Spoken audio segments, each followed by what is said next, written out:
రాష్ట్రంలో టమోటో ధరలు పెరిగినప్పుడల్లా మిగిలిన రైతులు కూడా టమోటో సాగు చేస్తున్నారు. తీరా పంట చేతికి వచ్చేసరికి ధరలు పడిపోతున్నాయి. ఈ నేపథ్యంలో పండించిన పంటలకు గిట్టుబాటు ధర లేక ఇబ్బందులు పడుతున్న రైతులను ఆదుకునేలా కూటమి ప్రభుత్వం చర్యలు చేపట్టింది. రాష్ట్రంలో ప్రస్తుతం టమోటో దిగుబడి బాగా పెరిగింది. గిట్టుబాటు ధరల కోసం అయోమయ స్థితిలో ఉన్న రైతులకు భరోసా కల్పించడానికి రాష్ట్ర వ్యవసాయ మార్కెటింగ్ శాఖ చర్యలు చేపట్టింది. మార్కెటింగ్ శాఖ సిబ్బంది స్వయంగా పొలాలకు వెళ్లి రైతుల వద్ద టమోటో కొనుగోలు చేసి రైతు బజార్ల ద్వారా విక్రయించడం విశేషం. అనంతపురం జిల్లా నుంచి విశాఖకు రోజు 3 టన్నుల మేరకు టమోటో దిగుమతి అవుతుంది.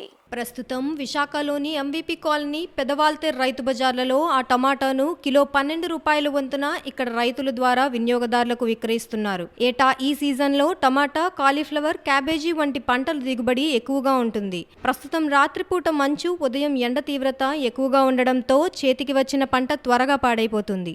మరోవైపు టమాటోకు గిట్టుబాటు ధర లభించక రైతులు ఆందోళనతో ఉన్నారు. నాణ్యతను బట్టి 10 రూపాయల నుంచి 12 రూపాయల వరకు ధర చెల్లిస్తున్నారు. రవాణా ఖర్చులు కేంద్ర ప్రభుత్వం భరించడంతో రైతుల వద్ద కొనుగోలు చేసే టమాటాను రైతు బజార్లకు తీసుకువచ్చి విక్రయిస్తున్నారు. పెదవాల్తేరు రైతు బజారుకు అనంతపురం నుంచి టన్ను టమాటా తీసుకొచ్చి విక్రయాలు జరిపారు. అలాగే రైతులే నేరుగా రైతు బజార్లలో పంటలు విక్రయించుకునే అవకాశం కల్పించింది. సాధారణంగా రైతు బజార్లలో కూరగాయలు విక్రయించాలంటే గుర్తింపు కార్డు ఉండాలి. ఈ విషయంలో ప్రభుత్వం టమాటా రైతులకు మినహాయింపు ఇచ్చింది. దీంతో పలువురు రైతు బజార్లకు పంటను తెచ్చి అమ్ముతూ నష్టాల ఊబి నుంచి బయటపడుతున్నారు. ఎంవీపీ కాలనీ రైతు బజారుకు రోజుకు 200 మంది రైతులు వస్తుండగా 40 మంది వరకు టమాటా రైతులు ఉన్నారు.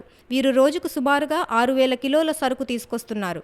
రైతు బజారులో రోజుకు 8,000 కిలోలకు పైగా టమాటా అమ్మకాలు సాగుతున్నాయి.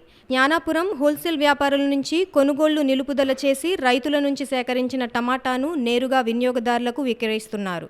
ఇప్పటి వరకు పాయకరావుపేట నుంచి 650 కిలోలు, సాలూరు నుంచి 1800 కిలోలు, అనంతపురం నుంచి 3,000 కిలోల వంతున కొనుగోలు చేశారు.